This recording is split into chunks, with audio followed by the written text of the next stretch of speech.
আসসালামু আলাইকুম সম্মানিত বৃক্ষ প্রেমী ভাইয়েরা, আজকে আপনাদেরকে লাকি বাম্বুর স্টিক দিয়ে চমৎকার একটি ইনডোর প্লান্ট তৈরি করে দেখাচ্ছি। আমরা বড় লাকি বাম্বু গাছ থেকে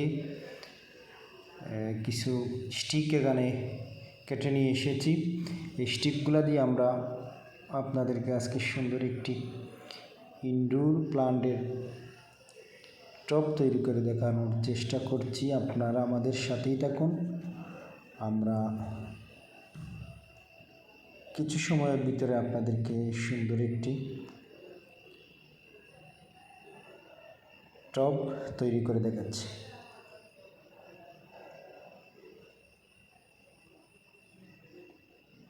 তো বন্ধুরা, আমরা এখানে এই স্টিকগুলোতে সুতলি ব্যবহার করছি, প্লাস্টিকের সুতলি। এখানে প্রথমে তৈরি করতে গেলে সুতলি ব্যবহার করতে হয়, কিন্তু যখন পুরোপুরিভাবে আমাদের টব তৈরি হয়ে যাবে তখন কিন্তু আমরা এই সুতলিগুলো স্টিকে রাখবো না।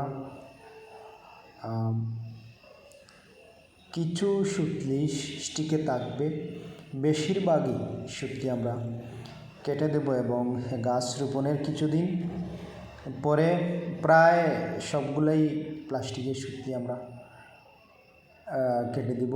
তবে তৈরি করতে হলে সুতলি ব্যবহার করার প্রয়োজন হয়, তাই আমরা সুতলি ব্যবহার করছি এবং সুতলি এমনভাবে ব্যবহার করছি, আমরা যে স্টিকে বানগুলো দিচ্ছি এমনভাবে বান দিচ্ছি যাতে বানগুলো অতিরিক্ত শক্ত না হয়ে যায় এবং অতিরিক্ত নরম না হয়ে যায়। মিডিয়ামভাবে আমরা এই সুতলির বানগুলো দিচ্ছি। এখন আমরা টবের যে একটি ডিজাইনের কাজ শুরু করছি।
আমাদের ডিজাইনের কাজ প্রায় শেষ হয়ে গেছে। এখন আমরা একটি তারের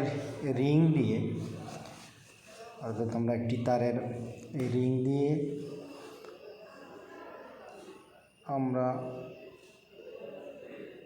স্টিকের সাথে বেঁধে দিচ্ছি সাবনা। এই টবের সাবনাটা আমরা একটু গোল আকৃতির করতে চাচ্ছি। এই রিংয়ের মাধ্যমে আমরা গোল একটি রিং দিয়ে রিংয়ের সাথে আমরা স্টিকগুলো বেঁধে দিচ্ছি।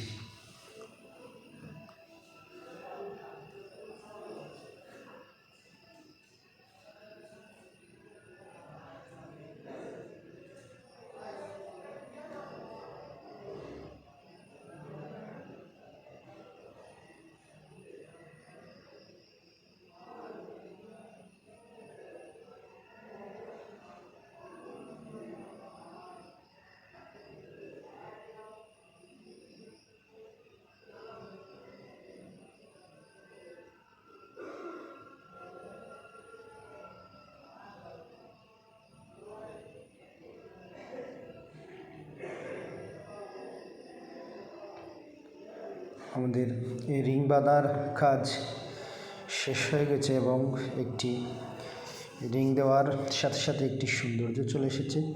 আমরা এখানে স্টিক কম ব্যবহার করেছি, সেজন্য আমরা শুধু শাপনা গোলাকৃতি করেছি।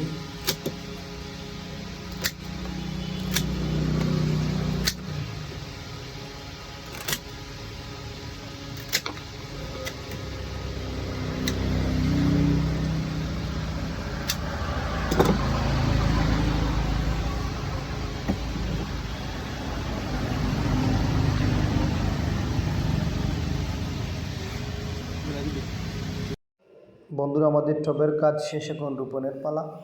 আপনারা কোকোপিটেও রোপণ করতে পারবেন। এগুলো কোকোপিটেও রোপণ করা যায়, মাটিতে রোপণ করা যায়। এখানে আমরা জৈব সার এবং মাটি মিশ্রিত মাটিতে আমরা রোপণ করছি।